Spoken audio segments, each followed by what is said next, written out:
ಮುನಿರತ್ನಗೆ double trouble ಉಂಟಾಗ್ತಾ ಇದೆಯಾ? ಒಂದು ವೇಳೆ ಜಾತಿ ನಿಂದನೆ ಕೇಸಲ್ಲಿ ಬೇಲ್ ಸಿಕ್ಕರೂ ಕೂಡ ಸುಲಭ ಇಲ್ಲ. ಅಟ್ರಾಸಿಟಿ ಕೇಸಲ್ಲಿ ಬೇಲ್ ಸಿಕ್ಕೋದು ಅಷ್ಟು ಸುಲಭ ಇಲ್ಲ. ಸ್ಟಿಲ್ ಒಂದು ವೇಳೆ ಬೇಲ್ ಸಿಕ್ಕರೂ ಕೂಡ ಅವ್ರಿಗೆ ರೇಪ್ ಕೇಸಲ್ಲಿ ಮತ್ತೆ ಒಳಗಾಗುವಂತ ಸಾಧ್ಯತೆಗಳಿದೆಯಾ?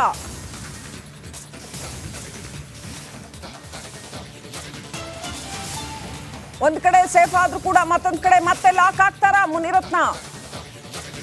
ಜಾತಿ ನಿಂದನೆಯಿಂದ ಸೇಫ್ ಆದ್ರೂ ಕೂಡ ರೇಪ್ ಕೇಸ್ ಉರುಳು ಸುತ್ತಕೊಳ್ಳುತ್ತಾ? ಜಾಮೀನು ಸಿಕ್ಕಿ ಹೊರ ಬಂದ್ರೂ ಕೂಡ ಮತ್ತೆ ಜೈಲ್ ಹತ್ರನೇ ಅರೆಸ್ಟ್ ಆಗ್ತಾರಾ? ಬಿಜೆಪಿ ಶಾಸಕ ಮುನಿರತ್ನಗೆ ಹಾಗಾದ್ರೆ ಪರಪ್ಪನ ಪಂಜರ ಫಿಕ್ಸ್ ಆಗತ್ತಾ? ಅಷ್ಟು ಸುಲಭ ಇಲ್ಲ ನೋಡಿ. ಕಾನೂನುಗಳು ಬಿಗಿಯಾಗಿದ್ದಾವೆ. ಈಗ ಒಮ್ಮೆ ಆ ರೆಲೆವೆಂಟ್ ಸೆಕ್ಷನ್ಸ್ ಅಂಡರ್ ಅಲ್ಲಿ FIR ದಾಖಲಾಗಿಬಿಟ್ರೆ ಆನಂತರ ಬಹಳ ಕಷ್ಟ ಆಗತ್ತೆ. ಅದನ್ನ ನಿರಪರಾಧಿ ಅಂತ ಪ್ರೂವ್ ಆಗೋವರೆಗೂ ಕೂಡ ಕಾನೂನಿನ ಕೋಳ ಸಾಕಷ್ಟು ಬಿಗಿಯಾಗಿದೆ.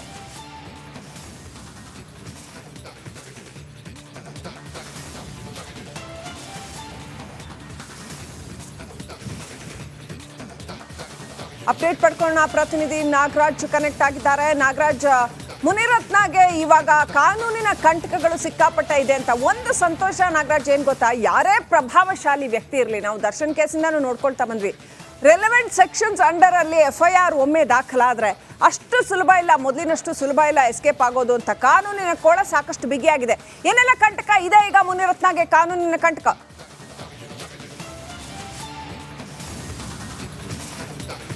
ಶ್ರೀಲಕ್ಷ್ಮಿ, ಏನು ಈಗಾಗಲೇ ಜಾತಿ ನಿಂದನೆ ಮತ್ತು ಕೊಲೆ ಬೆದರಿಕೆ ಆರೋಪದಲ್ಲಿ ಬಂಧಿತರಾಗಿರ್ತಕ್ಕಂಥ ಶಾಸಕ ಮುನಿರತ್ನ ಅವರ ಒಂದು ಜಾಮೀನು ಆದೇಶವನ್ನು ಇವತ್ತಿಗೆ ಜನಪ್ರತಿನಿಧಿಗಳ ವಿಶೇಷ ನ್ಯಾಯಾಲಯ ಕಾಯ್ದಿರಿಸಿರ್ತಕ್ಕಂಥದ್ದು. ನಿನ್ನೆ ಏನು ಶಾಸಕ ಮುನಿರತ್ನ ಪರವಾಗಿ ಹಿರಿಯ ವಕೀಲ ಅಶೋಕ್ ಆರ್ನಳ್ಳಿ ವಾದವನ್ನು ಮಾಡಿದ್ರು. ಅವರ ವಾದ ಆಧಾರದ ಬಳಿಕ ಪ್ರತಿವಾದ ಪಿ ಏನೋ ಪ್ರದೀಪ್ ಕುಮಾರ್ ಮಾಡಿದ್ರು. ಇದನ್ನ ಎರಡನ್ನೂ ಆಲಿಸಿದಂಥ ನ್ಯಾಯಾಲಯ ಇವತ್ತಿಗೆ ಒಂದು ಜಾಮೀನು ಆದೇಶವನ್ನು ಕಾಯ್ದಿರಿಸಿರ್ತಕ್ಕಂಥದ್ದು.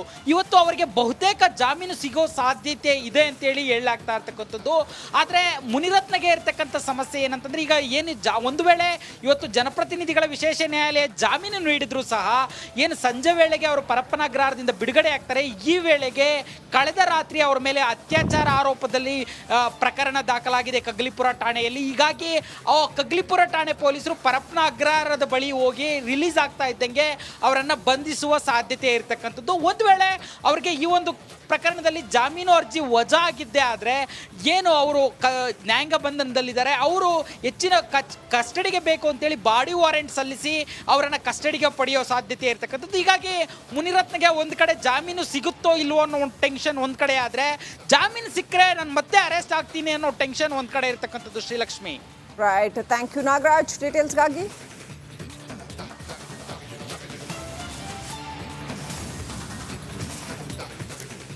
ಮುನಿರತ್ನ ವಿಚಾರದಲ್ಲಿ ಮುನಿರತ್ನ ವಿರುದ್ಧ ಕಂಪ್ಲೇಂಟ್ ಬಂದಿದೆ, ಕಂಪ್ಲೇಂಟ್ ತಗೊಂಡಿದ್ದೀವಿ. ಮುಂದೆ ಕಾನೂನು ಕ್ರಮ ಏನಿದೆಯೋ ಅದಾಗತ್ತೆ. ಆ ಬಗ್ಗೆ ಹೆಚ್ಚಿನ ಮಾಹಿತಿಯೇನು ಇಲ್ಲ ಅಂತ ಡಾಕ್ಟರ್ ಜಿ ಪರಮೇಶ್ವರ್ ಹೇಳಿದ್ದಾರೆ. ಕಾನೂನು ಪ್ರಕಾರ ಪೊಲೀಸರು ಕ್ರಮ ಕೈಗೊಳ್ತಾರೆ ಅಂತ ಒಂದು ನ್ಯೂಟ್ರಲ್ ಸ್ಟೇಟ್ಮೆಂಟ್ ಕೊಟ್ಟಿದ್ದಾರೆ ಗೃಹ ಸಚಿವ ಡಾಕ್ಟರ್ ಜಿ ಪರಮೇಶ್ವರ್. ಸದ್ಯ ಈ ಕೇಸಲ್ಲೂ ಕೂಡ ಇಲ್ಲ, ಅವ್ರದ್ದೇನೋ ದೋಷ ಇಲ್ಲ ಅಥವಾ ಇದೊಂದು ಸಣ್ಣ ಪ್ರಕರಣ ಅಂದುಬಿಡ್ತಾರೇನೋ ಅಂತ on A lighter note I am saying ಒಂದು ತಮಾಷೆಯ ಮಾತುಗಳು ಹರಿದಾಡ್ತಾ ಇದ್ವು. ಖಂಡಿತ ಹಾಗೇನೂ ಹೇಳಿಲ್ಲ. ಈ ಪ್ರಕರಣದಲ್ಲಿ ಗೃಹ ಸಚಿವರು ಕಂಪ್ಲೇಂಟ್ ಬಂದಿದೆ, ತಗೊಂಡಿದ್ದೀವಿ, ಕಾನೂನು ಕ್ರಮ ಏನಿದೆ ಅದನ್ನು ತಗೋತಾರೆ ಪೊಲೀಸರು ಅಂತ ಹೇಳಿದ್ದಾರೆ. ಎಲ್ಲ ಮಾಡಬಹುದು ಅಂತ ಯಾರು ಹೇಳೋದಿಲ್ಲ, ಮಾಡಬಹುದು ಅಂತ ಯಾರು ಸರ್ಟಿಫಿಕೇಟ್ ಕೊಡೋಕ್ಕಾಗುತ್ತೆ. ಬಟ್ ಅವ್ರು ಮಾಡಿದ್ದು ಅದು ಕಾನೂನು ಬಾಹಿರ ಅಥವಾ ಕಾನೂನಿನ ಚೌಕಟ್ಟಿನಲ್ಲಿದೆ, ಅದನ್ನು ಅವರು ವೆರಿಫೈ ಮಾಡ್ತಾರೆ. ಕಾನೂನು ಬಾಹಿರವಾಗಿ ಇಂಥದ್ದೆಲ್ಲ ಪಬ್ಲಿಕ್ ಸರ್ವೆಂಟ್ಸು ಮಾಡಿದ್ದಾರೆ ಅಂತಂದಾಗ ಅದಕ್ಕೇನು ಕ್ರಮ ತಗೋಬೇಕೋ ತಗೊಳ್ತಾರೆ. ಅಷ್ಟು ಬಿಟ್ಟರೆ ಬೇರೆ ಏನೂ ಹೇಳೋಕ್ಕಾಗೋದಿಲ್ಲ. ನಾವು ಯಾವ ದ್ವೇಷ ರಾಜಕಾರಣ ನಮ್ಮ ಸರ್ಕಾರ ಮಾಡೋದಿಲ್ಲ, ಇನ್ನು ಅವರು ಮಾಡ್ತಿದ್ದಾರೆ ಅಷ್ಟೇ. ನಾವು ಯಾವುದನ್ನು ಆ ರೀತಿ ಮಾಡೋದಿಲ್ಲ. ಅವ್ರು ಹೇಳಿ ಕಾನೂನು ವಿರುದ್ಧವಾಗಿ ಮಾಡಿದ್ದೇವೆ ಅಂತ ಯಾವುದಾದ್ರೂ ಹೇಳಿ, ಆ ರೀತಿ ದ್ವೇಷ ರಾಜಕಾರಣ ಮಾಡೋ ಅವಶ್ಯಕತೆನೂ ನಮಗಿಲ್ಲ. ಜನ ನಮ್ಮನ್ನು ಆರಿಸಿದ್ದಾರೆ, ಸರ್ಕಾರದಲ್ಲಿ ಕೆಲಸ ಮಾಡಬೇಕು ಅಂತೇಳಿ ನಮ್ಗೆ ಅವಕಾಶ ಕೊಟ್ಟಿದ್ದಾರೆ, ಮಾಡ್ತಾ ಇದ್ದೇವೆ. ಅದು ಬಿಟ್ಟು ನಾವು ದ್ವೇಷ ರಾಜಕಾರಣ ಮಾಡೋ ಅಗತ್ಯ ನಮಗಿಲ್ವೇ ಇಲ್ಲ. ಎಲ್ಲ ಮಾಡಬಹುದು ಅಂತ ಯಾರು ಹೇಳೋದಿಲ್ಲ, ಮಾಡಬಹುದು ಅಂತ ಯಾರು ಸರ್ಟಿಫಿಕೇಟ್ ಕೊಡೋಕ್ಕಾಗುತ್ತೆ. ಬಟ್ ಅವ್ರು ಮಾಡಿದ್ದು ಅದು ಕಾನೂನು ಬಾಹಿರ ಅಥವಾ ಕಾನೂನಿನ ಚೌಕಟ್ಟಿನಲ್ಲಿದೆ, ಅದನ್ನು ಅವರು ವೆರಿಫೈ ಮಾಡ್ತಾರೆ. ಕಾನೂನು ಬಾಹಿರವಾಗಿ ಇಂಥದ್ದೆಲ್ಲ ಪಬ್ಲಿಕ್ ಸರ್ವೆಂಟ್ಸು ಮಾಡಿದ್ದಾರೆ ಅಂತಂದಾಗ ಅದಕ್ಕೇನು ಕ್ರಮ ತಗೋಬೇಕೋ ತಗೊಳ್ತಾರೆ. ಅಷ್ಟು ಬಿಟ್ಟರೆ ಬೇರೆ ಏನೂ ಹೇಳೋಕ್ಕಾಗೋದಿಲ್ಲ. ಮುನಿರತ್ನಗೆ ಡಬಲ್ ಟ್ರಬಲ್ ಉಂಟಾಗ್ತಾ ಇದೆಯಾ? ಒಂದು ವೇಳೆ ಜಾತಿ ನಿಂದನೆ ಕೇಸಲ್ಲಿ ಬೇಲ್ ಸಿಕ್ಕರೂ ಕೂಡ ಅಷ್ಟು ಸುಲಭ ಇಲ್ಲ. ಅಟ್ರಾಸಿಟಿ ಕೇಸಲ್ಲಿ ಬೇಲ್ ಸಿಕ್ಕೋದು ಅಷ್ಟು ಸುಲಭ ಇಲ್ಲ. ಸ್ಟಿಲ್ ಒಂದು ವೇಳೆ ಬೇಲ್ ಸಿಕ್ಕರೂ ಕೂಡ ಅವ್ರಿಗೆ ರೇಪ್ ಕೇಸಲ್ಲಿ ಮತ್ತೆ ಒಳಗಾಗುವಂತ ಸಾಧ್ಯತೆಗಳಿದೆಯಾ?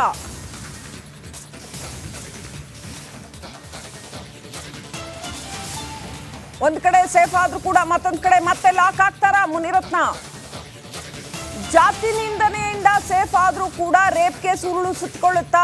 ಜಾಮೀನು ಸಿಕ್ಕಿ ಹೊರ ಬಂದ್ರೂ ಕೂಡ ಮತ್ತೆ ಜೈಲ್ ಹತ್ರನೇ ಅರೆಸ್ಟ್ ಆಗ್ತಾರಾ? ಬಿಜೆಪಿ ಶಾಸಕ ಮುನಿರತ್ನಗೆ ಹಾಗಾದ್ರೆ ಪರಪ್ಪನ ಪಂಜರ ಫಿಕ್ಸ್ ಆಗತ್ತಾ?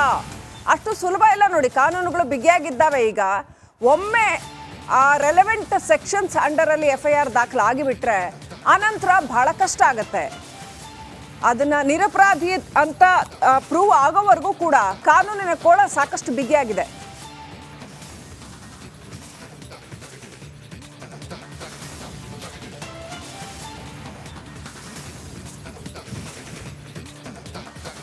ಅಪ್ಡೇಟ್ ಪಡ್ಕೊಳ್ಳೋಣ. ಪ್ರತಿನಿಧಿ ನಾಗರಾಜ್ ಕನೆಕ್ಟ್ ಆಗಿದ್ದಾರೆ. ನಾಗರಾಜ್, ಮುನಿರತ್ನಗೆ ಇವಾಗ ಕಾನೂನಿನ ಕಂಟಕಗಳು ಸಿಕ್ಕಾಪಟ್ಟೆ ಇದೆ ಅಂತ ಒಂದು ಸಂತೋಷ ನಾಗರಾಜ್, ಏನ್ ಗೊತ್ತಾ, ಯಾರೇ ಪ್ರಭಾವಶಾಲಿ ವ್ಯಕ್ತಿ ಇರಲಿ, ನಾವು ದರ್ಶನ್ ಕೇಸಿಂದಾನು ನೋಡ್ಕೊಳ್ತಾ ಬಂದ್ವಿ, ರೆಲೆವೆಂಟ್ ಸೆಕ್ಷನ್ಸ್ ಅಂಡರ್ ಅಲ್ಲಿ FIR ಒಮ್ಮೆ ದಾಖಲಾದ್ರೆ ಅಷ್ಟು ಸುಲಭ ಇಲ್ಲ, ಮೊದಲಿನಷ್ಟು ಸುಲಭ ಇಲ್ಲ ಎಸ್ಕೇಪ್ ಆಗೋದು ಅಂತ. ಕಾನೂನಿನ ಕೋಳ ಸಾಕಷ್ಟು ಬಿಗಿಯಾಗಿದೆ. ಏನೆಲ್ಲ ಕಂಟಕ ಇದೆ ಈಗ ಮುನಿರತ್ನಗೆ ಕಾನೂನಿನ ಕಂಟಕ?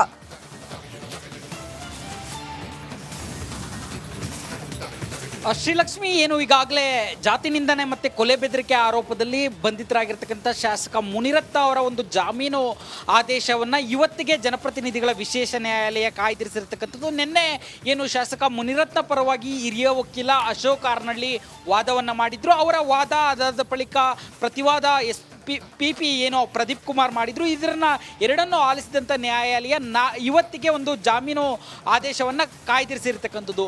ಇವತ್ತು ಅವರಿಗೆ ಬಹುತೇಕ ಜಾಮೀನು ಸಿಗೋ ಸಾಧ್ಯತೆ ಇದೆ ಅಂತೇಳಿ ಹೇಳಲಾಗ್ತಾ ಇರ್ತಕ್ಕಂಥದ್ದು.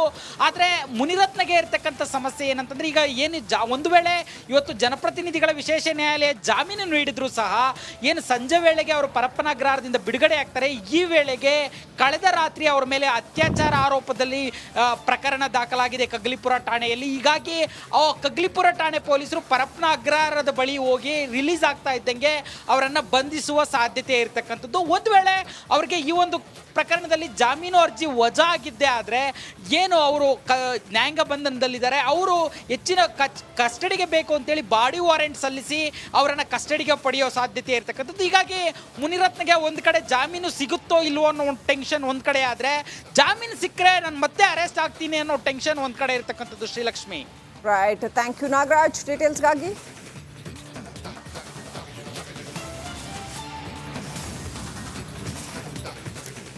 ಮುನಿರತ್ನ ವಿಚಾರದಲ್ಲಿ ಮುನಿರತ್ನ ವಿರುದ್ಧ ಕಂಪ್ಲೇಂಟ್ ಬಂದಿದೆ, ಕಂಪ್ಲೇಂಟ್ ತಗೊಂಡಿದ್ದೀವಿ. ಮುಂದೆ ಕಾನೂನು ಕ್ರಮ ಏನಿದೆಯೋ ಅದಾಗತ್ತೆ. ಆ ಬಗ್ಗೆ ಹೆಚ್ಚಿನ ಮಾಹಿತಿಯೇನು ಇಲ್ಲ ಅಂತ ಡಾಕ್ಟರ್ ಜಿ ಪರಮೇಶ್ವರ್ ಹೇಳಿದ್ದಾರೆ. ಕಾನೂನು ಪ್ರಕಾರ ಪೊಲೀಸರು ಕ್ರಮ ಕೈಗೊಳ್ತಾರೆ ಅಂತ ಒಂದು ನ್ಯೂಟ್ರಲ್ ಸ್ಟೇಟ್ಮೆಂಟ್ ಕೊಟ್ಟಿದ್ದಾರೆ ಗೃಹ ಸಚಿವ ಡಾಕ್ಟರ್ ಜಿ ಪರಮೇಶ್ವರ್. ಸದ್ಯ ಈ ಕೇಸಲ್ಲೂ ಕೂಡ ಇಲ್ಲ ಅವ್ರದ್ದೇನೋ ದೋಷ ಇಲ್ಲ ಅಥವಾ ಇದೊಂದು ಸಣ್ಣ ಪ್ರಕರಣ ಅಂದುಬಿಡ್ತಾರೇನೋ ಅಂತ on A lighter note I am saying ಒಂದು ತಮಾಷೆಯ ಮಾತುಗಳು ಹರಿದಾಡ್ತಾ ಇದ್ವು. ಖಂಡಿತ ಹಾಗೇನೂ ಹೇಳಿಲ್ಲ.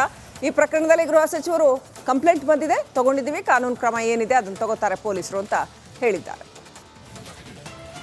ಎಲ್ಲ ಮಾಡಬಹುದು ಅಂತ ಯಾರು ಹೇಳೋದಿಲ್ಲ, ಮಾಡಬಹುದು ಅಂತ ಯಾರು ಸರ್ಟಿಫಿಕೇಟ್ ಕೊಡೋಕ್ಕಾಗುತ್ತೆ.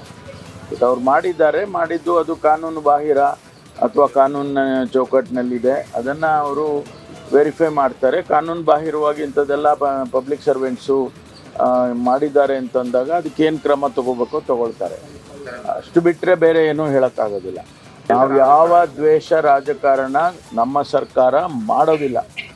ಇನ್ನು ಅವರು ಮಾಡ್ತಿದ್ದಾರೆ ಅಷ್ಟೇ, ನಾವು ಯಾವುದನ್ನು ಆ ರೀತಿ ಮಾಡೋದಿಲ್ಲ. ಅವ್ರು ಹೇಳಿ ಕಾನೂನು ವಿರುದ್ಧವಾಗಿ ಮಾಡಿದ್ದೇವೆ ಅಂತ ಯಾವುದಾದ್ರೂ ಹೇಳಿ, ಆ ರೀತಿ ದ್ವೇಷ ರಾಜಕಾರಣ ಮಾಡೋ ಅವಶ್ಯಕತೆನೂ ನಮಗಿಲ್ಲ. ಜನ ನಮ್ಮನ್ನು ಆರಿಸಿದ್ದಾರೆ, ಸರ್ಕಾರದಲ್ಲಿ ಕೆಲಸ ಮಾಡಬೇಕು ಅಂತೇಳಿ ನಮ್ಗೆ ಅವಕಾಶ ಕೊಟ್ಟಿದ್ದಾರೆ, ಮಾಡ್ತಾ ಇದ್ದೇವೆ. ಅದು ಬಿಟ್ಟು ನಾವು ದ್ವೇಷ ರಾಜಕಾರಣ ಮಾಡೋ ಅಗತ್ಯ ನಮಗಿಲ್ವೇ ಇಲ್ಲ.